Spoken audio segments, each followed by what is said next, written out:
فاتحہ. اللہم صلی علی محمد وآل محمد. بسم اللہ الرحمن الرحیم. الحمدللہ رب العالمین الرحمن الرحیم مالک یوم الدین. ایاک نعبد وایاک نستعین.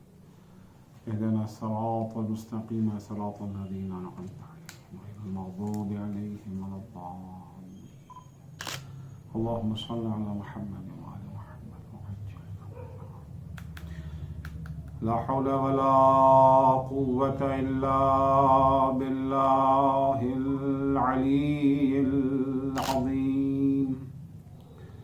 أعوذ بالله من الشيطان اللعين الرجيم. بسم الله الرحمن الرحيم. الحمد لله والصلاة والسلام على رسول الله وعلى آله آل الله لا سيما بقية الله ولعنة الله على أعدائهم أعداء الله من يومنا هذا إلى لقاء الله. أما بعد فقد قال الإمام جعفر الصادق عليه السلام: حق على كل مسلم يعرفنا أن يعرض عمله في كل يوم وليلة على نفسه، فإن رأى فيها حسنة استزاد منها، وإن رأى فيها سيئة استغفر منها. عزیزان گرامی، اللہ کا شکر ہے کہ ہم ان محبان و شیعان اہل بیت سے تعلق رکھتے ہیں جن کی نجات و کامیابی کی حضرت نے بشارت دی ہے. دامن اہل بیت اطہار علیہم السلام سے وابستہ ہونے کا یہ اثر ہے کہ الحمدللہ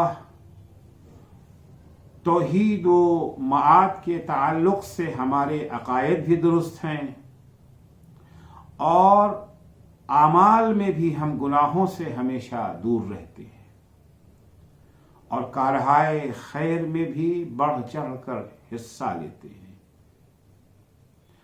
ہم شیعیان اہل بیت کی یہ ادا شیطان کو بہت بری لگتی ہے، اسے قطعی نہیں بھاتی، اسے ان چیزوں کی وجہ سے اپنی سلطنت کی چولیں ہلتی نظر آ رہی ہیں. وہ اپنے وجود کو بچانے کے لیے ہمارے خلاف طرح طرح کی سازشیں رچ رہا ہے. اس نے پوری دنیا میں ہمیں راہ اہل بیت سے بھٹکانے کے لیے اپنی سازشوں کا جال بچھا رکھا ہے.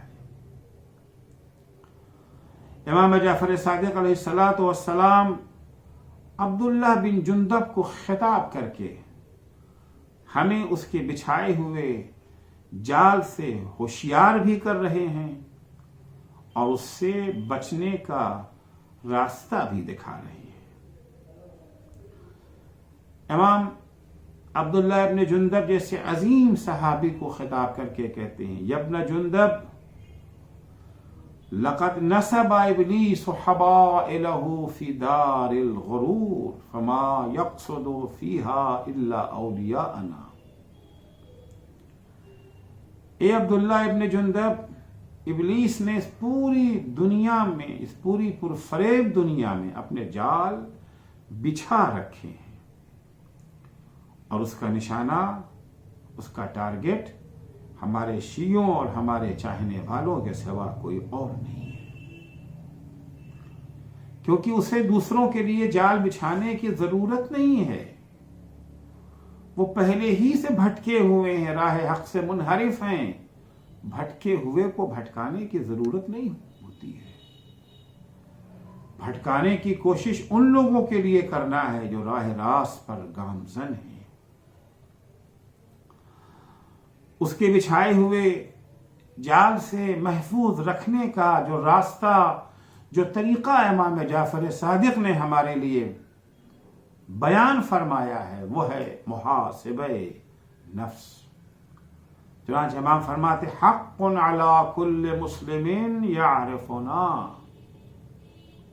ہر وہ شخص جسے ہماری معرفت ہے، ہر وہ شخص جس کے دل میں ہماری محبت ہے، ہر وہ شخص جو ہم سے دل بستگی اور وابستگی رکھتا ہے، ہر وہ شخص جو اپنا لائف سٹائل اور طرز زندگی ہم سے لینا چاہتا ہے، ہمارے دشمنوں سے نہیں، اس کے لیے ضروری یہ ہے کہ وہ ہر شب و روز اپنا حساب کرے. دوسرا حساب نہ کرے اس کا، خود وہ اپنا حساب کرے.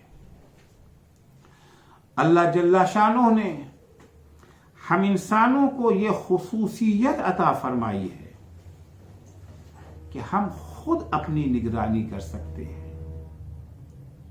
یہ صلاحیت دوسری مخلوقات میں نہیں پائی جاتی.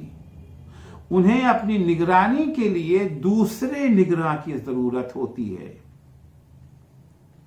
لیکن ہمیں اللہ نے وہ صلاحیت دی ہے کہ ہم دوسروں کی نگرانی کے ساتھ ساتھ خود اپنی بھی نگرانی کر سکتے ہیں.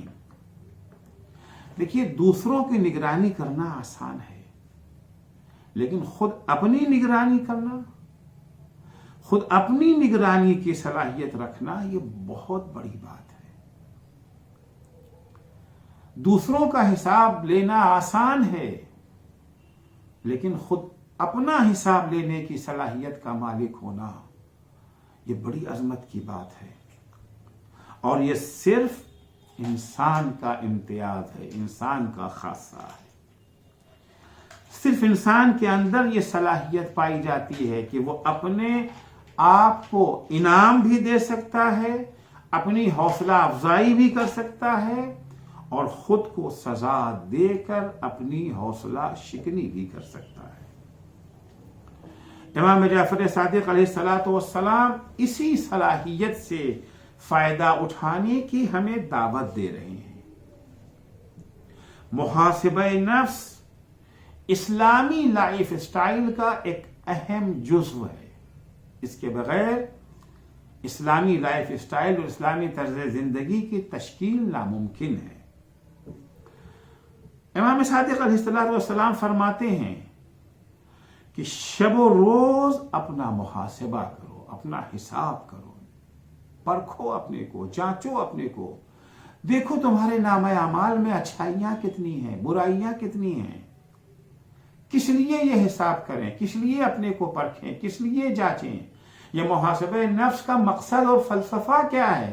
امام فرماتے ہیں لِأَلَّا يُخْزَى يَوْمَ الْقِيَامَةِ، تاکہ ہمیں قیامت میں ذلت و رسوائی کا سامنا نہ کرنا پڑے. جو یہاں اپنا حساب کر لیں گے، جو یہاں اپنے کو پرکھ لیں گے، اگر اچھائیاں ہمارے نامہ اعمال میں ہیں تو اور اچھائیاں کریں گے، اور اگر برائیاں ہیں تو استغفار توبہ کر کے اپنا نامہ اعمال پاک اور صاف بنا لیں گے. جب نامہ اعمال مرنے سے پہلے پاک اور صاف بنا لیں گے تو پھر قیامت میں ہمیں ذلت و رسوائی کا سامنا نہ کرنا پڑے گا، کیونکہ وہاں ہمارے نامہ اعمال میں گناہ ہی نہ ہوگا، ہمارے نامہ اعمال میں وہاں برائیاں ہی نہیں ہوں گی، جو کچھ ہے وہ نیکی ہی نیکی ہے. لہذا ہمارا سر وہاں فخر سے بلند ہوگا، ہمارا بھی سر فخر سے بلند ہوگا، اور جن سے ہم نے اپنے کو منسوب کر رکھا ہے، جن کی محبت کا ہم دم بھرتے ہیں، وہ بھی ہمیں فخر بھری نگاہوں سے دیکھ رہے ہوں گے. امام جعفر صادق علیہ السلام اگر فرماتے ہیں کہ اپنا محاسبہ کر لو، مرنے سے پہلے محاسبہ کر کے اپنی کمیوں کو دور کر کے قیامت کے دن سرخرو ہوں گے. ورنہ اگر ہم نے دنیا میں اپنی کمیوں کو دور نہ کیا تو قیامت کے دن پھر تلافی کا امکان نہیں ہے۔ اگر یہاں ہم نے اس کی تلافی نہ کی، اس کی بھرپائی نہ کی، تو قیامت کا دن شرمندگی کا دن ہے، پشیمانی کا دن ہے، حسرت کا دن ہوگا۔ ہم شرمندگی و پشیمانی و حسرت میں مبتلا ہوں گے۔ قیامت کے ناموں میں سے ایک نام یوم الحسرہ بھی ہے، اس کا ایک نام یوم الحساب بھی ہے۔ قیامت کے دن تمام بندوں کا حساب لیا جائے گا، اور وہ بھی سخت ترین حساب۔ اس وقت انسان حساب دے رہا ہوگا، عالم یہ ہوگا کہ زمین جل رہی ہوگی۔ جلتی ہوئی زمین پر انسان ایک پیر رکھے گا، ایک پیر اٹھائے گا، ایک پیر رکھے گا، ایک پیر اٹھائے گا۔ جی تو چاہتا ہے کہ دونوں پیروں کو اٹھا لے، پیر جل رہے ہیں لیکن مجبور ہے، دونوں پیروں کو اٹھا نہیں سکتا ہے۔ توازن برقرار رکھنے کے لیے ایک پیر کو اٹھاتا ہے، ایک پیر کو رکھتا ہے۔ جو وہ پیر جلنے لگتا ہے پھر اسے اٹھا لیتا ہے، دوسرا پیر رکھتا ہے، دوسرا پیر جلنے لگے گا، اس کو اٹھا لے گا۔ یہ قیامت کی زمین ہوگی، گرمی سے کھوپڑی کھول رہی ہوگی، ایسے میں انسان کو حساب دینا ہے۔ عزیزو، اگر انسان کی سمجھ میں آ جائے کہ یوم الحساب کیا ہے، میدان محشر کیا ہے، تو شاید ہم اس دنیا سے جانے سے پہلے ہی اپنا حساب کر لیں، بلکہ ہر روز صبح شام امام صادق کے کہنے کے مطابق پیغمبر اکرم صلی اللہ علیہ وآلہ وسلم نے اپنے اصحاب کو قیامت کے یوم الحساب ہونے کی اہمیت سمجھانے کے لیے، قیامت کے حساب کی سختیوں کو سمجھانے کے لیے اپنے دو صحابیوں کو بلایا۔ ایک وہ صحابی جو 10ویں درجے کے ایمان پر فائز تھا، ایک وہ صحابی جو 9ویں درجے کے ایمان پر فائز تھا، یعنی جناب سلمان اور جناب ابوذر کو بلایا۔ دونوں کو حضور اکرم نے 2 درہم عطا فرمائے کہ جاؤ خرچ کرو۔ ظاہر سی بات ہے، پیسہ بھی حلال ہے اور یہ لوگ صرف بھی حلال ہی کریں گے، اور پیغمبر کی طرف سے اجازت بھی ہے اس کو مصرف کرنے کی۔ سلمان نے اپنا 2 درہم اپنے لحاظ سے صرف کیا، ابوذر نے 2 درہم اپنے لحاظ سے صرف کیا۔ جب دونوں کا 2 درہم خرچ ہو چکا تو حضور اکرم نے دونوں کو بلایا حساب دینے کے لیے، لیکن دنیا کا حساب نہیں، آخرت کا حساب۔ حضور اکرم نے پہلے محشر کی زمین تیار کی، 2 بڑے پتھر کو اچھی طرح سے گرم کرا لیا۔ پہلے ابوذر سے کہا کہ ابوذر تم اس پتھر پہ کھڑے ہو جاؤ اور بتاؤ کہ تم نے 2 درہم کا کیا کیا۔ جناب ابوذر پتھر پہ کھڑے ہو گئے، ایک پیر اٹھاتے ہیں، ایک پیر رکھ رہے، جل رہا ہے پیر۔ یا رسول اللہ، آپ نے 2 درہم ہمیں دیے تھے، ہم نے اس سے روٹی خریدا، گوشت خریدا، انار خریدا، انگور خریدا، کھجور خریدا، کپڑا خریدا، برتن خریدا، جو کچھ بھی بہرحال خریدا تھا، جہاں جہاں 2 درہم کو خرچ کیا تھا، اس کی تفصیل پیش کرنے لگے، اس کا حساب دینے لگے، یہاں تک کہ تفصیل ختم ہو گئی۔ جب تفصیل ختم ہو گئی، جناب ابوذر پتھر سے نیچے آ گئے، لیکن جب تک لسٹ تمام نہ ہوئی تب تک جلتے ہوئے پتھر پر کھڑے ہوئے حساب دیتے رہے۔ اس کے بعد جناب سلمان سے کہا، سلمان بتاؤ تم نے 2 درہم کا کیا کیا؟ جناب سلمان آئے، آ کے کہا، یا رسول اللہ، آپ نے 2 درہم ہمیں دیا، ہم نے فقیر کو دے دیا، خدا حافظ۔ پتھر سے نیچے آ گئے۔ فہرست جتنی طویل ہوگی اتنے ہی دیر تک میدان محشر میں کھڑے ہو کر کے حساب دینا پڑے گا۔ البتہ ان کے ہاں کوئی گناہ نہ تھا، کوئی حرام نہ تھا۔ خدا نخواستہ اگر کسی کے حساب میں حرام نکل آئے، گناہ نکل آئے، تو حساب دینے کے بعد بھی نجات نہیں ہے۔ حساب دینے کے بعد اس کے بعد جہنم، آتش جہنم اور عذاب جہنم کا سامنا ہے۔ جتنا کم خرچ ہوگا ہماری لسٹ میں اتنا ہی حساب جلدی ہو جائے گا۔ اسی لیے مولا کائنات جب 19ویں کی شب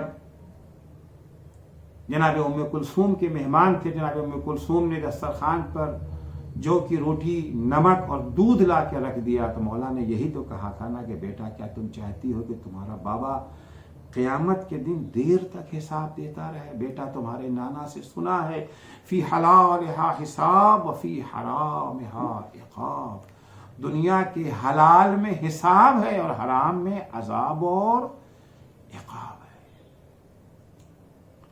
قیامت کے حساب کو بھلا بیٹھنے والے ہی گناہ کرتے ہیں، جنہیں یاد ہے قیامت کا حساب وہ کبھی گناہ کے قریب بھی نہیں جاتے، اور اسی فراموشی کے باعث وہ قیامت کے دن عذاب شدید میں مبتلا ہوں گے۔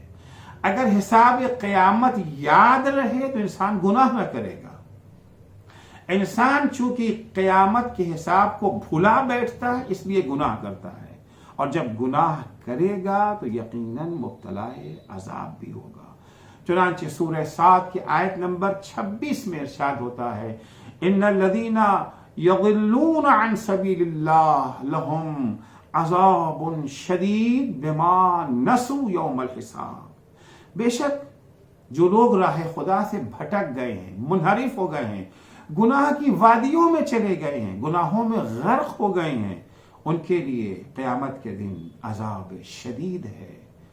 کیوں یہ راہ حق سے منحرف ہو گئے؟ کیوں یہ گناہ کے دلدل میں غرق ہو گئے جس کے بنا پر عذاب شدید کے حقدار قرار پائے؟ وجہ قرآن بیان کرتا ہے بما نسوا یوم الحساب، کیونکہ انہوں نے یوم حساب کو فراموش کر دیا تھا، قیامت کے دن کے حساب کو خاطر ہی میں نہیں لاتے تھے، کبھی سوچا بھی نہیں تھا کہ وہاں پر اتنا سخت حساب دیا جائے، ایک ایک چیز کا حساب۔ فَمَن يَعْمَلْ مِثْقَالَ ذَرَّةٍ خَيْرًا يَرَهُ وَمَن يَعْمَلْ مِثْقَالَ ذَرَّةٍ شَرًّا يَرَهُ، جو ذرہ برابر بھی نیکی کرے گا اسے اس کا پھل ملے گا، جو ذرہ برابر بھی برائی کرے گا، گناہ کرے گا، اسے اس کی سزا ملے گی، چھوڑا نہیں جائے گا، اسے بخشا نہیں جائے گا اسے۔ لیکن اگر انسان دنیا میں اپنا حساب کر لے تو حساب دنیا اسے حساب قیامت کی بھی یاد دلا دیتا ہے۔ قیامت پر عقیدہ ہوتے ہوئے لوگ بھلا بیٹھتے ہیں، ضروری ہے نہیں کہ ان کو عقیدہ نہ ہو، نہیں ان سے پوچھیے اصول دین فوراً گنا دیں گے، اصول دین 5، اول توحید، 5ویں قیامت۔ قیامت پر عقیدہ ہے، یہ بھی سنا ہے علماء سے کہ یوم الحساب حساب ہوگا، لیکن بھلا بیٹھے ہیں، یاد نہیں ہے، دنیا کے رنگینیوں میں اتنا غرق ہو گئے ہیں کہ قیامت کی یاد ہی نہیں آتی ہے۔ اسی لیے اس دنیا میں حساب کرتے رہنے کا حکم ہے تاکہ قیامت کا حساب بھولنے نہ پائے۔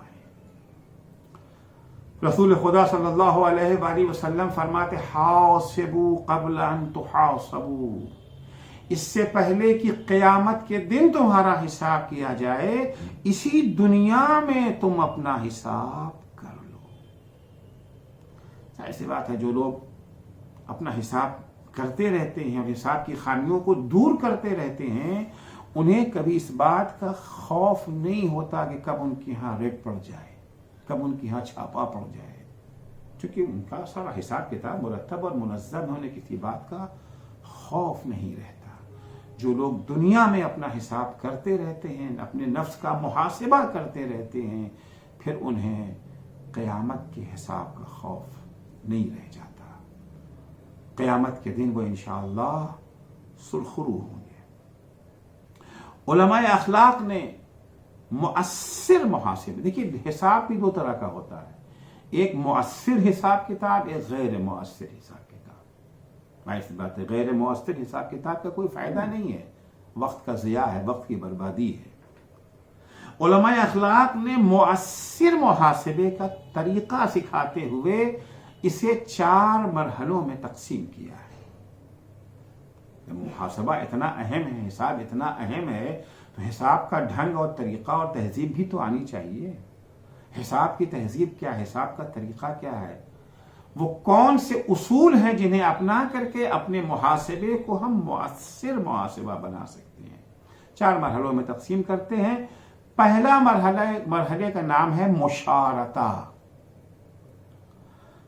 مشارطہ یعنی اپنے نفس سے عہد و پیمان، اپنے نفس سے معاہدہ، اپنے نفس سے ایگریمنٹ. جس طرح سے ہم دوسروں سے ایگریمنٹ کرتے ہیں، خود اپنی ذات سے معاہدہ کریں. صبح سویرے نماز سے فارغ ہونے کے بعد اپنے نفس سے خطاب کریں کہ ہمارا سب سے قیمتی سرمایہ یہی ہماری زندگی ہے. نفس کو بتائیں، نفس سے خطاب کریں، ہمارا سب سے قیمتی سرمایہ یہی ہماری زندگی ہے. اگر یہ ہاتھ سے چلا گیا، اگر زندگی ہمارے ہاتھ سے چلی گئی تو سب کچھ چلا گیا. والعصر ان الانسان لفی خسر. اس کے ہاتھ سے نکل جانے سے سب کچھ ختم ہو جائے گا اور ہم عظیم خسارے سے دوچار ہو جائیں گے، مگر یہ کہ ہمیں زندگی کے بدلے میں اس سے زیادہ کوئی قیمتی چیز مل جائے. الا الذين آمنوا وعملوا الصالحات وتواصوا بالحق وتواصوا بالصبر. اور قیمتی چیز یہ ہے کہ زندگی کے بدلے میں ہمیں ایمان کی دولت مل جائے، اس زندگی کے بدلے میں ہمیں عمل صالح کی دولت مل جائے. اگر ہمیں ایمان اور عمل صالح کی دولت مل گئی اور زندگی ختم ہو گئی تو نہ صرف یہ کہ ہم گھاٹے میں نہیں ہیں بلکہ ہم فائدے میں ہوں گے، کیونکہ ہم نے یہ ایک فانی زندگی دے کر کے ابدی نعمتوں کو حاصل کر لیا. آخرت کی ابدی نعمتوں سے ہم مالا مال ہو گئے.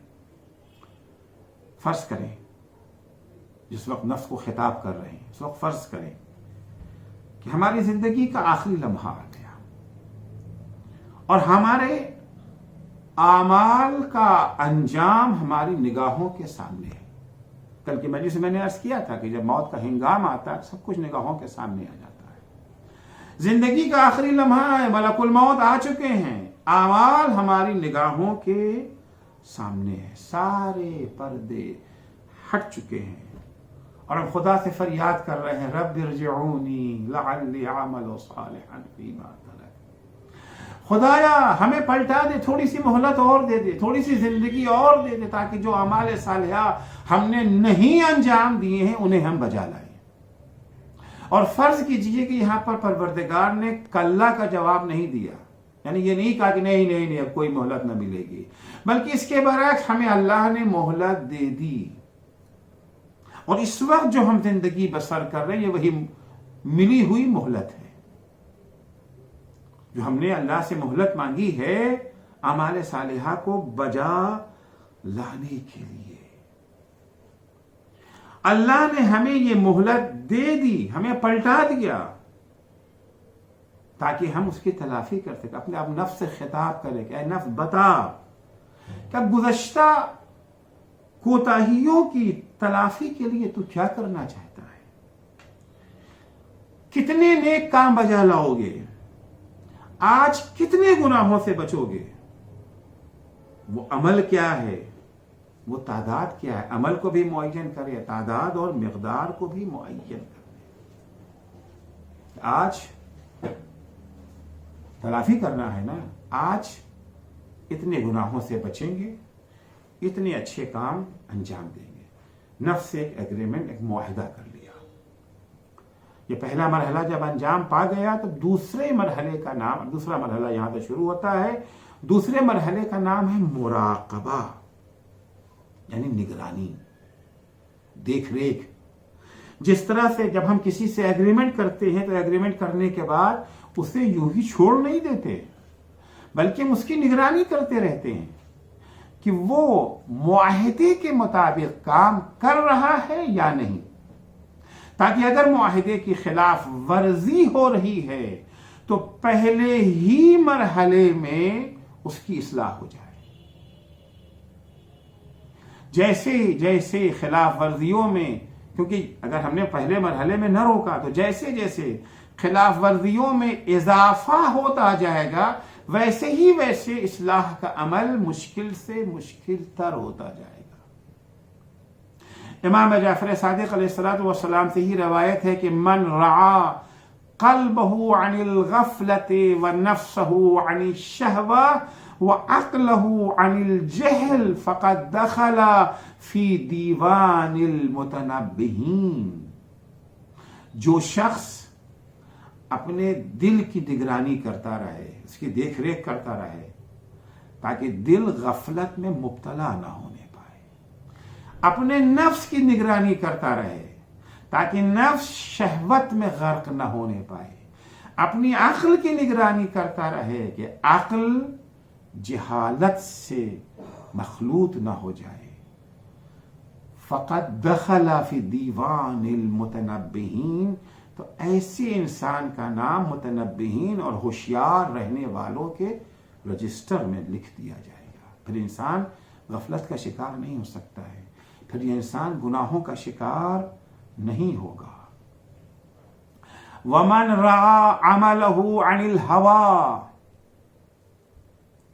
ومن رعى عمله عن الهوى ودينه عن البدع وماله عن الحرام فهو من جملة الصالحين.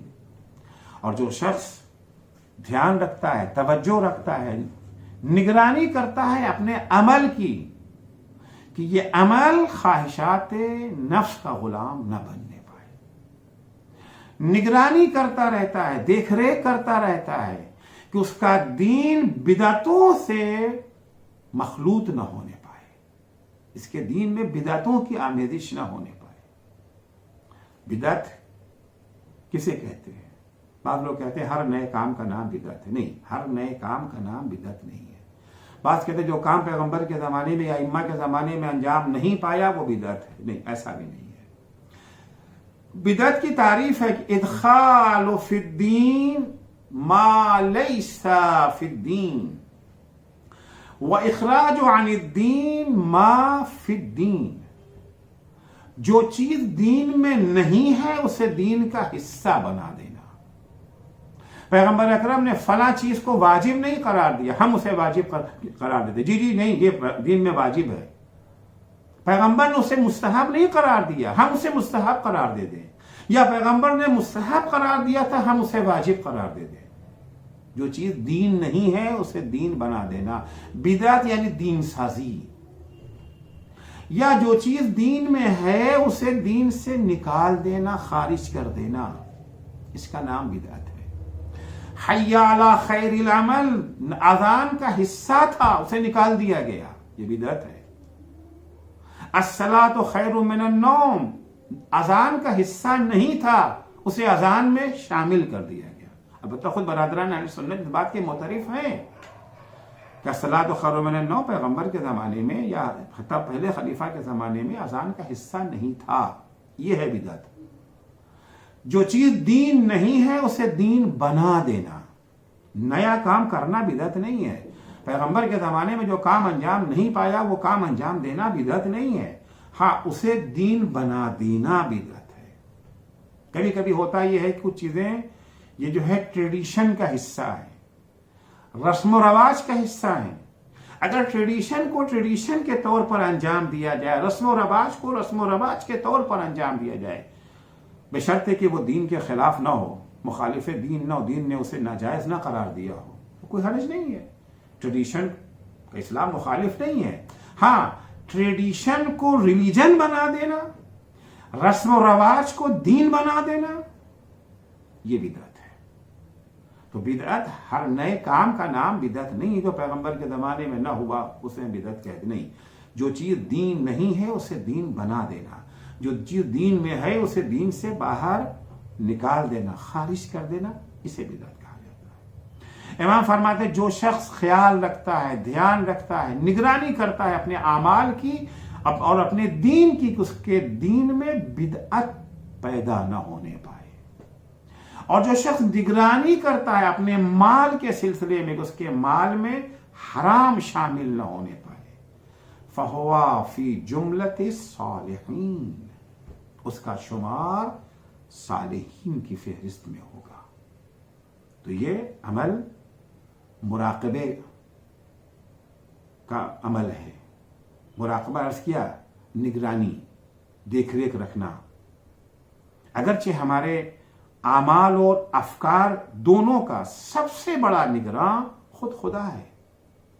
سورہ نساء کی پہلی آیت میں ارشاد ہوتا ان اللہ کان علیکم رقیبا، اللہ تمہاری مراقبت کر رہا ہے، اللہ تمہاری نگرانی کر رہا ہے، اللہ تم پر نگاہیں رکھے ہوئے ہے.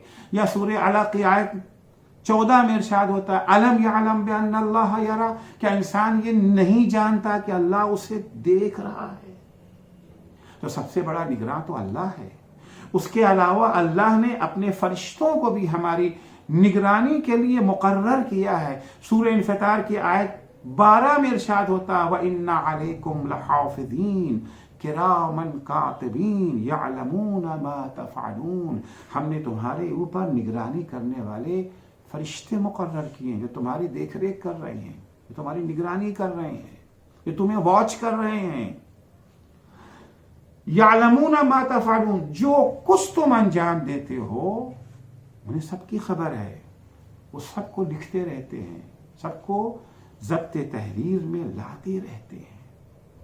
سورہ قاف آیت 18 میں یہ بتایا گیا کہ حتیٰ تمہاری زبان سے جو لفظ ادا کیا جاتا ہے، ہر لفظ کا ریکارڈ ہمارے فرشتوں کے پاس محفوظ ہے. ما یلفظ من قول الا لدیہ رقیب عتید، تمہاری زبان سے جو لفظ نکلتا ہے اس کی دیکھ ریکھ کے لیے، اسے کنٹرول کرنے کے لیے تیار اور کمر بستہ فرشتے موجود ہیں. پیغمبر بھی تمہاری نگرانی کر رہے ہیں، ائمہ اطہار بھی ہماری نگرانی کر رہے ہیں. چنانچہ سورہ توبہ آیت 105 میں ارشاد ہوتا ہے وَقُلْ اعْمَلُوا فَسَيَرَ اللَّهُ عَمَلَكُمْ وَرَسُولُهُ وَالْمُؤْمِنُونَ، تم عمل کرتے رہو، تمہارے عمل کی نگرانی اللہ بھی کر رہا ہے، اس کا رسول بھی کر رہا ہے، اور مؤمنین یعنی ائمہ طاہرین علیہم السلام بھی کر رہے ہیں. اتنے سارے نگراں ہیں ہمارے اعمال کے. لیکن راہ خدا کے سالک جو ہوتے ہیں وہ خود بھی اپنے اعمال پر کڑی نظر رکھتے ہیں. یہ اندرونی نگرانی ہے، اور اندرونی نگرانی بیرونی نگرانی سے زیادہ مؤثر ہوتی ہے. البتہ بیرونی نگرانی کی طرف توجہ اندرونی نگرانی کو اور بھی زیادہ مستحکم و مضبوط بنا دیتی ہے. اگر ہمیں پتا ہے کہ کوئی ہمیں واچ کر رہا ہے تو پھر ہم خود بھی اپنے کو واچ کرتے رہتے ہیں تاکہ کہیں کوئی ایسا عمل ہم سے سرزد نہ ہو جائے جس کے باعث ہمیں شرمندگی اٹھانی پڑے. تیسرا مرحلہ محاسبہ کا جو عرض کیا گیا تھا کہ محاسبے کی تہذیب طریقہ کیا ہے. سب سے پہلے مشارطہ، اس کے بعد مراقبہ، اب جو ہے وہ محاسبے کی باری آتی ہے.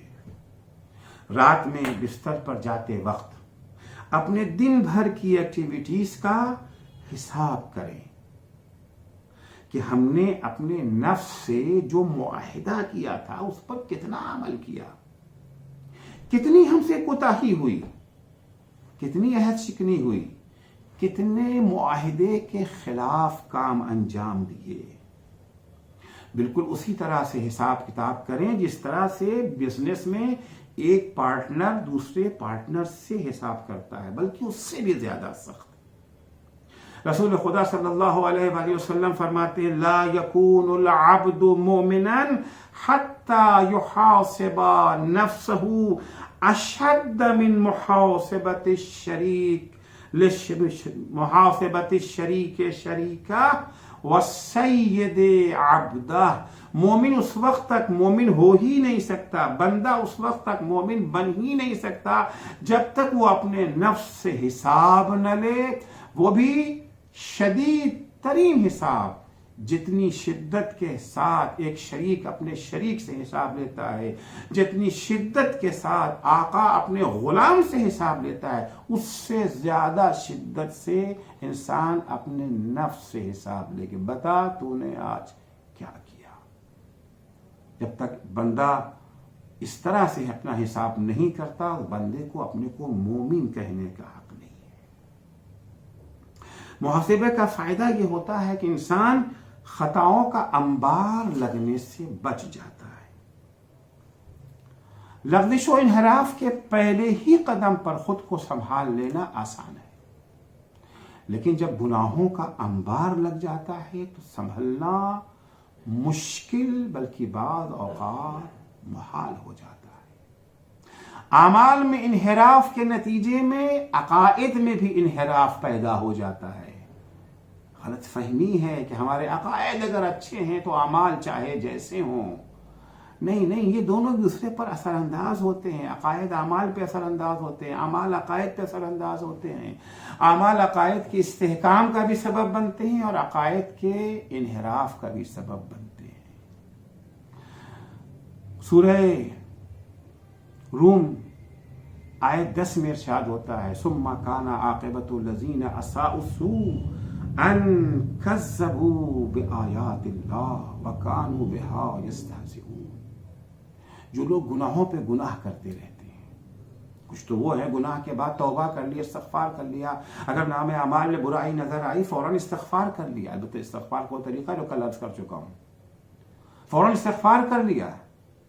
کچھ وہ ہے نہیں، گناہ کر رہے ہیں، ارے دیکھا جائے گا، ابھی تو بہت وقت پڑا ہے، بڑھاپے میں توبہ کر لیں گے، حج کرنے جائیں گے تو اکٹھا سب توبہ کر لیں گے۔ گناہ پہ گناہ ہوتے گئے۔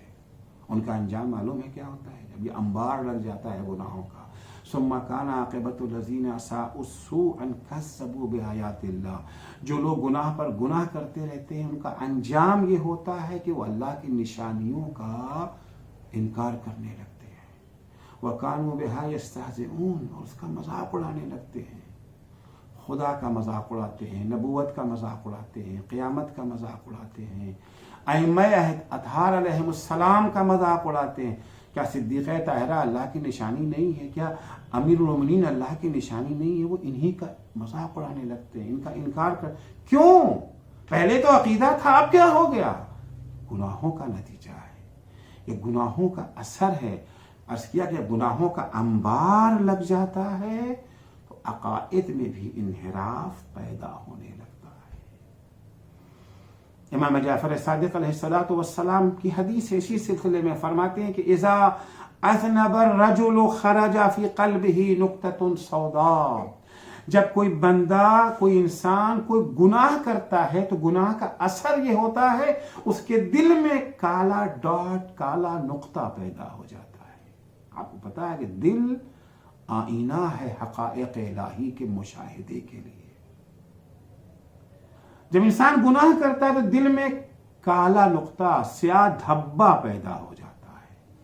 نقطۃ سوداء فإن تاب انمحت، انسان گناہ کرنے کے بعد اگر توبہ کر لیتا ہے تو وہ ڈاٹ مٹ جاتا ہے۔ وَإِن زَادَ زَادَتْ، لیکن اگر وہ گناہ کے بعد پھر گناہ، توبہ کرنے کے بجائے مزید گناہ میں اضافہ کرتا جاتا ہے تو وہ سیاہ نقطہ ہی بڑھتا جاتا ہے حَتَّى تَغْلِبْ عَلَى قَلْبِهِ، یہاں تک کہ اس کا پورا دل سیاہ ہو جاتا ہے۔ اب یہ وہ منزل ہے کہ فَلَا يَفْلَحُ بَعْدَهَا أَبَدًا، اس کے بعد اب اسے کبھی بھی کامیابی نہیں مل سکتی ہے، نہ اسے اب توفیق توبہ حاصل ہو سکتی ہے، کہ اس نے اپنا پورا دل سیاہ کر لیا ہے۔ لہذا گناہ ہوتے ہی پہلے ہی قدم پر، پہلے ہی لغزش پر اگر انسان متوجہ ہو گیا، اس نے اگر اپنا حساب کر لیا تو پھر گناہوں کا انبار نہیں لگ پاتا اور توبہ کرنا آسان ہو جاتا ہے۔ محاسبے کے بعد چوتھا مرحلہ ہے معاتبہ اور معاقبہ۔ جب ہم نے حساب کیا، اگر الحمدللہ سارا کام ہم نے عہد کے مطابق کیا تھا، جو معاہدہ کیا تھا، جو مشارطہ کیا تھا، جو نفس سے اگریمنٹ کیا تھا، اسی کے مطابق ہم نے کام کیا ہے، الحمدللہ، خدا کا شکر بجا لائیں اور مزید نیکیوں میں اضافے کی کوشش کریں۔ وَإِن رَأَىٰ سَيِّئَةً، لیکن اگر اس میں برائیاں نظر آ گئی، گناہ نظر آ گیا، عہد شکنی ہوئی ہے، معاہدے کی خلاف ورزی ہوئی ہے، تو عہد شکنی اور معاہدے کی خلاف ورزی کی صورت میں صرف استغفار کافی نہیں ہے، خود کو سزا دے۔ اگر چاہتے ہیں کہ محاسبہ مؤثر ہو جائے، کیونکہ عہد شکنی بہت بڑا گناہ ہے. شرط ایمان عہد و پیمان کی پاسداری ہے. سورہ مومن میں ایمان کی ایک شرط عہد و پیمان کی پاسداری بتائی گئی، جہاں ارشاد ہوتا ہے قد افلح المؤمنون الذين هم في صلاتهم خاشعون والذين هم عن اللغو معرضون والذين هم للزكاة فاعلون والذين هم لفروجهم حافظون إلا على أزواجهم أو ما ملكت أيديهم فإنهم غير ملومين فمن ابتغى وراء ذلك فأولئك هم العادون. ارشاد ہوتا ہے والذين هم لأماناتهم وعهدهم راعون. مومن وہ ہیں جو اپنے عہد و پیمان کی پاسداری کرتے ہیں. مومن وہ ہیں جو امانت میں خیانت نہیں کرتے. تو عہد و پیمان کی پاسداری شرط ایمان ہے. اگر عہد و پیمان کی پاسداری نہیں کر سکا ہے انسان تو اس کا ایمان خطرے میں ہے. عہد شکنی گناہان کبیرہ میں شمار ہوتی ہے. آپ نے یہ عہد و پیمان کسی سے بھی کیا، چاہے کافر ہی سے کیوں نہ کیا ہو، عہد شکنی کی اجازت نہیں ہے. چنانچہ رسول اکرم صلی اللہ علیہ وآلہ وسلم فرماتے ہیں کہ ثلاثۃ لیست لأحد فیہن رخصہ، 3 چیزیں ایسی ہیں جس میں کوئی چھوٹ نہیں ہے، کوئی استثناء نہیں ہے. پہلے بر الوالدین، ماں باپ کے ساتھ اچھا برتاؤ. مسلمین کانا اور مشرکین، ماں باپ چاہے مسلمان ہو چاہے مشرک ہو، گنہگار ہوں، فاسق ہو، فاجر ہو، کچھ بھی ہوں، ماں باپ اگر ہیں برتاؤ ہمیں ان کے ساتھ اچھا کرنا ہے. وَأَدَاءُ الْأَمَانَةِ لِمُسْلِمٍ كَانَتْ اور مشرکین امانت کی ادائیگی، امانت میں خیانت نہ کرنا، چاہے وہ امانت مسلمان کی ہو چاہے وہ امانت مشرک کی ہو. وَإِيفَاءُ الْوَعْدِ لِمُسْلِمٍ كَانَ اور کافر، وعدہ وفائی، عہد و پیمان کی پاسداری. یہ عہد و پیمان، یہ وعدہ آپ نے چاہے مومن سے کیا ہو یا مشرک سے کیا ہو. چوتھا مرحلہ معاقبے کا ہے، معاتبے کا ہے. کیا مطلب ہے معاقبے اور معاتبے سے؟ عرض کیا کہ جو ہم نے دیکھا کہ پیمان شکنی ہوئی ہے، عہد شکنی ہوئی ہے، وعدہ خلافی کیا، جو ہم نے نفس سے وعدہ کے اس پر عمل نہیں کیا، گناہ کبیرہ کے مرتکب ہو گئے ہیں. تو اس چوتھے مرحلے میں صرف توبہ و استغفار کافی نہیں ہے بلکہ سزا ضروری ہے. اور یہ سزا ہم خود اپنے کو دیں گے، کوئی دوسرا ہمیں سزا نہیں دے گا، ہم خود اپنے کو سزا دیں گے. کیونکہ اگر حساب کتاب کے بعد غلطی ثابت ہو جائے اور کوئی رد عمل نہ ہو، کوئی ریاکشن نہ ہو، تو اس حساب و کتاب کا فائدہ کیا ہے؟ نہ صرف یہ کہ اس کا کوئی فائدہ نہیں ہے بلکہ اس کا الٹا نقصان ہوگا. خلاف ورزی کی ہمت و جرأت میں اضافہ ہو جائے گا. البتہ سزا کے مختلف مدارج و مراتب ہیں. اس کا آغاز سرزنش و ملامت سے ہوتا ہے اور پھر سختیوں میں اضافہ ہوتا جاتا ہے. سزا کے طور پر مختلف چیزیں ہو سکتی ہیں. سزا کے طور پر یہ ہے انسان صدقہ دے. ہم نے نفس سے وعدہ کیا تھا کہ ہم 10 لوگوں کی مدد کریں گے، ہم نے 5 ہی کی مدد کی. کر سکتے تھے مگر 5 کی مدد نہیں کی ہم نے. اب ہم اپنے کو سزا دینا چاہتے، سزا کے طور پر ہم صدقہ دے دیں، سزا کے طور پر ہم نماز پڑھیں، سزا کے طور پر ہم قرآن مجید کی تلاوت کریں، سزا کے طور پر ہم روزہ رکھ لیں، سزا کے طور پر ہم اپنے کو بعض لذتوں سے محروم کر لیں. یہ ساری سزائیں ہو سکتی ہیں. معاتبہ یعنی سرزنش، معاقبہ یعنی سزا، عقاب. تو پہلا مرحلہ سرزنش کا ہے، ملامت کا ہے، مذمت کا ہے. اس کے بعد کا جو مرحلہ ہے یہ چیزیں بتایا کہ جو سزا کے عنوان سے ہو سکتی ہیں. کہ ہم نے کیونکہ عہد شکنی کی، جو نفس سے معاہدہ کیا تھا، یہ جو ہے مشارطہ کیا تھا، اس پہ عمل نہیں کیا. زیادہ انشاءاللہ توبہ تو کر لیا، استغفار تو کر لیا، معافی تو مانگ لیا، کل سے اس کو دہرائیں گے نہیں، مگر آج جو کر چکے ہیں اس کی سزا کے طور پر یہ اعمال جو میں نے آپ کی خدمت میں بیان کیے اسے انجام دے دیں گے. قرآن مجید نے خود کو سزا دینے کا ایک دلچسپ واقعہ نقل کیا، کس طرح سے خود کو سزا دی جا سکتی ہے ان 3 اشخاص کے تعلق سے جنہوں نے خدا اور رسول کی نافرمانی کرتے ہوئے جنگ تبوک میں شرکت نہیں کی تھی۔ جنگ سے واپس آنے کے بعد رسول خدا نے مسلمانوں کو ان تینوں کے سماجی بائیکاٹ کا حکم دے دیا۔ سارے مسلمانوں نے ان کا سماجی بائیکاٹ کر دیا، حتیٰ ان کے گھر والوں نے، ان کے بال بچوں نے ان سے بولنا چھوڑ دیا، ان سے رابطہ رکھنا، ہر طرح کا رابطہ ان سے چھوڑ دیا، جس کے نتیجے میں ان کا جینا دوبھر ہو گیا اور انہوں نے توبہ کرنے کا فیصلہ کر لیا۔ چنانچہ انہوں نے آپس میں بھی ایک دوسرے سے قطع تعلق کر لیا۔ ان کا جب رسول خدا نے عام لوگوں کو ہم سے رابطہ رکھنے سے منع کیا تو ہم آپس میں کیوں ایک دوسرے سے رابطہ رکھیں؟ یہ وہ سزا تھی جو انہوں نے خود اپنے لیے تجویز کی، اور وہ بالکل تنہا رہ گئے، بالکل تنہا رہ گئے، تنہائی میں گڑ گڑا کر خدا سے اپنے گناہ کی معافی طلب کرنے لگے۔ اللہ جل شانہ نے بھی ان کی توبہ قبول کرتے ہوئے سورہ توبہ کی 118ویں آیت نازل فرمائی۔ اس میں ارشاد ہوتا ہے وَعَلَى الثَّلَاثَةِ الَّذِينَ خُلِّفُوا حَتَّى إِذَا ضَاقَتْ عَلَيْهِمُ الْأَرْضُ، اور ان 3 لوگوں پر جنہوں نے مخالفت کی تھی رسول خدا کی اور خدا کی جنگ تبوک میں جانے کے سلسلے میں، یہاں تک کہ جب انہیں سزا ملی زمین ان پر تنگ ہو گئی، بما رحبت، اپنی تمام وسعتوں کے باوجود، وَضَاقَتْ عَلَيْهِمْ أَنفُسُهُمْ، انہیں خود اپنے وجود میں بھی اپنے لیے کوئی جگہ نہیں ملتی تھی، خود اپنے وجود میں بھی، یعنی العرض کی وہ سزا تھی جو انہوں نے خود اپنے لیے مقرر کر دی۔ وَظَنُّوا أَن لَّا مَلْجَأَ مِنَ اللَّهِ إِلَّا إِلَيْهِ، اور انہیں اس بات کا یقین ہو گیا، انہوں نے یہ جان لیا کہ پناہ صرف ایک ہی ہے اور وہ اللہ کی پناہ ہے۔ اللہ کو چھوڑ کر کے دنیا میں ہم کسی اور سے اگر پناہ لینا چاہیں تو پناہ ہمیں میسر نہیں ہو سکتی ہے۔ ثم تاب علیہم، پھر اللہ نے انہیں توفیق توبہ عطا کی، لیتوبوا، تاکہ وہ توبہ کریں۔ ان اللہ هو التواب الرحیم، اللہ توبہ کو قبول کرنے والا اور رحم کرنے والا ہے۔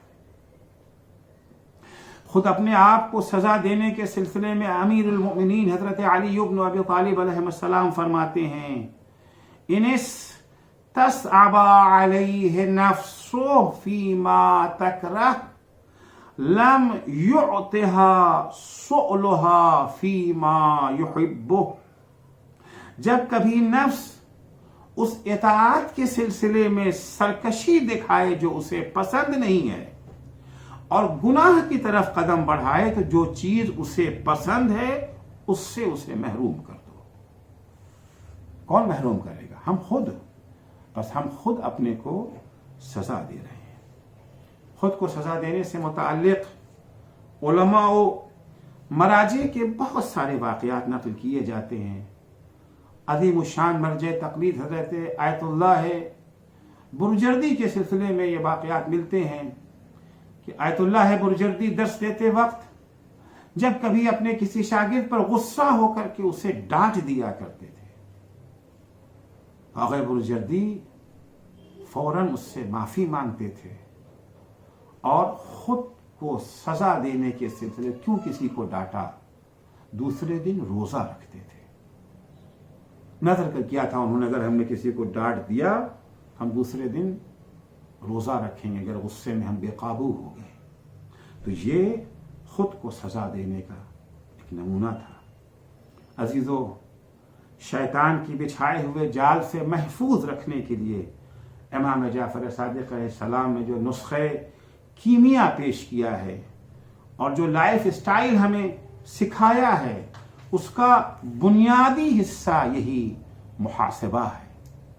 اگر امام جعفر صادق علیہ السلام کا طرز زندگی اور ان کی بتائی ہوئی لائف سٹائل اپنانا چاہتے ہیں اور ان کے شیعہ محب ہیں اور یقیناً ہیں، تو یقیناً ہم اس لائف سٹائل کو اپنائیں گے اور یہی محاسبہ نفس ہے۔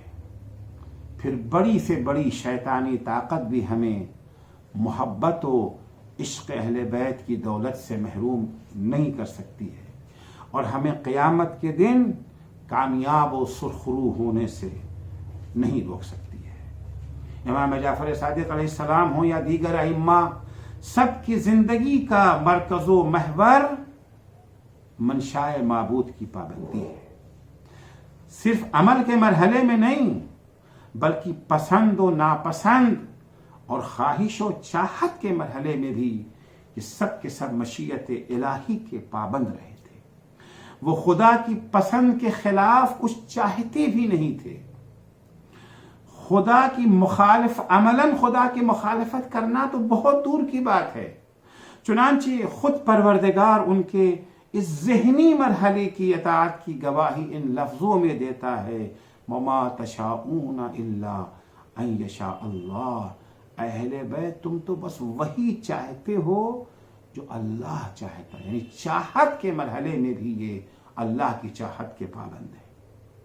ائمہ طاہرین کے درمیان سب سے زیادہ عمر آپ ہی نے پائی ہے، امام جعفر صادق علیہ السلام نے 65 برس کی عمر میں آپ کو زہر دغا کے ذریعے شہید کیا گیا۔ ابلیس اپنی سازشوں کی ناکامی کو آسانی سے برداشت نہیں کر سکتا، اس کی سازشوں کی ناکامی میں اہم کردار ادا کرنے والے کو وہ بخش نہیں سکتا۔ وہ اپنے چیلوں کے ذریعے ان الہی شخصیتوں کو طرح طرح کی تکلیفیں پہنچانے اور ان کی شمع حیات کو گل کرنے کی ہر ممکن کوشش کرتا ہے۔ چنانچہ امام جعفر صادق علیہ السلام کی شمع حیات گل کرنے کے لیے اس نے منصور دوانقی جیسے عباسی صفاق و خونریز خلیفہ کو اپنا اعلی کار بنایا اور امام کو زہر دے کر شہید کر دیا۔ راوی کہتا ہے کہ جب امام کی زندگی کے آخری لمحات میں آپ کی خدمت میں حاضر ہوا تو میں نے دیکھا کہ منصور دوانقی کے ذریعے دیے گئے زہر کی وجہ سے آپ اتنے لاغر و نحیف ہو گئے تھے کہ صرف ہڈیوں کا ڈھانچہ باقی بچا تھا۔ امام کا یہ حال دیکھ کر میں رونے لگا۔ امام نے فرمایا روتے کیوں ہو؟ میں نے عرض کیا مولا آپ کے اس حال پہ مجھے رونا آ رہا ہے۔ امام نے فرمایا مومن ہر حال میں خدا سے راضی رہتا ہے، چاہے ہماری یہ زندگی مشکلوں میں بسر ہو یا آسانیوں میں بسر ہو۔ ہماری زندگی ہمیں یہ دیکھنا ہے کہ ہماری یہ زندگی مرضی معبود کے مطابق بسر ہو رہی ہے یا نہیں۔ ہماری زندگی کا کوئی لمحہ اس کی نافرمانی میں تو بسر نہیں ہو رہا ہے۔ امام کی شہادت کے بعد امام موسیٰ کاظم علیہ السلام نے آپ کی لباس احرام میں آپ کو کفن دیا اور امام زین العابدین علیہ السلام کا کرتا اور آپ کا امامہ بھی کفن میں اضافہ کیا، اور بقیع میں امام محمد باقر، امام حسن اور امام زین العابدین کے پہلو میں آپ کو دفن کیا۔ عزیزو، اگرچہ ہمارے امام کو زہر سے شہید کیا گیا، بڑی تکلیفیں دے کر کے شہید کیا گیا، اگرچہ آج ہمارا 7واں امام امام کاظم علیہ السلام یتیم ہو گئے ہیں، ان کے سر سے باپ کا سایہ اٹھ گیا ہے۔ باپ کے سائے سے محرومی ایک انسان کے لیے بہت بڑی مصیبت ہے، لیکن عزیزو باپ کے انتقال کے بعد جب باپ کا غسل و کفن، اس کی تشییع اور تدفین کا انتظام بحسن و خوبی انجام پا جاتا ہے، اولاد کے دل کو قرار آ جاتا ہے کہ ٹھیک ہے ہم نعمت پدر سے محروم ہو گئے، لیکن کم سے کم میرے باپ کا جنازہ تو عزت کے ساتھ اٹھا۔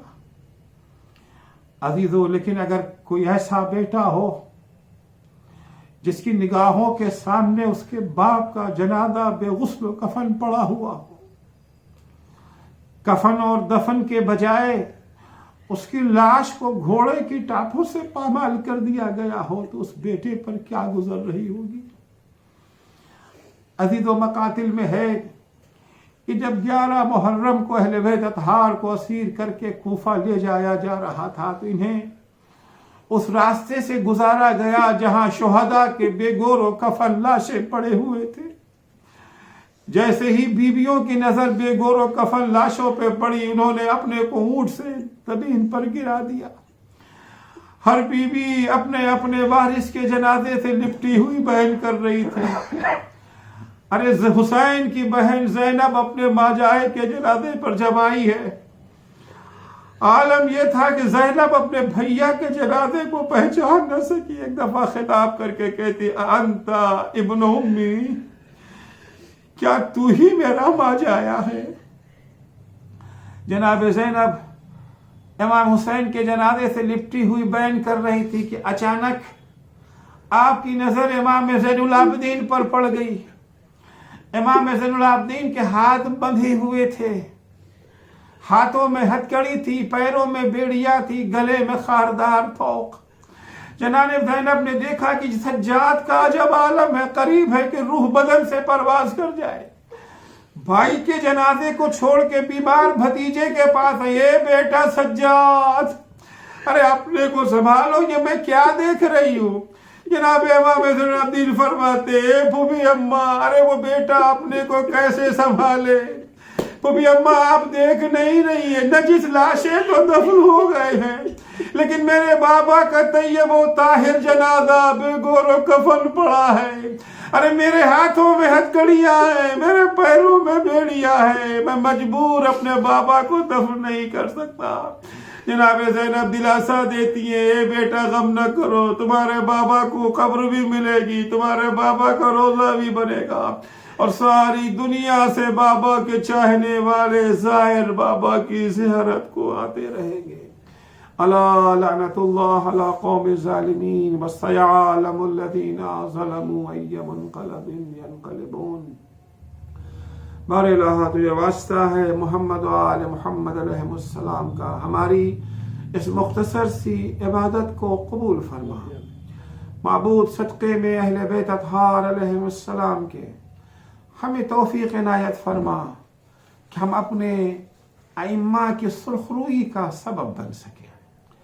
پالنے والے قیامت کے دن ہمارے اعمال ایسے ہوں کہ ہمیں وہاں رسوا نہ ہونا پڑے۔ ہمیں محاسبہ نفس کی توفیق عنایت فرما۔ اگر ہم سے کوئی غلطی، کوئی کوتاہی ہوئی ہے کسی دنیا میں، ہمیں توبہ نصوح کی توفیق عنایت فرما۔ اپنے محاسبے، معاتبے اور معاقبے کی توفیق عنایت فرما۔ پالنے والے مراجع کرام اور رہبر معظم انقلاب اسلامی کی حفاظت فرما۔ امام زمانہ کے ظہور میں تعجیل فرما۔ جب حضرت کا ظہور ہو تو ہمارے اعمال ایسے ہوں کہ ہم ان کے اصحاب و انصار میں شمار ہو سکیں۔ اللہم عجل فی فرج مولانا صاحب الزمان وجعلنا من اعوانہ و انصار۔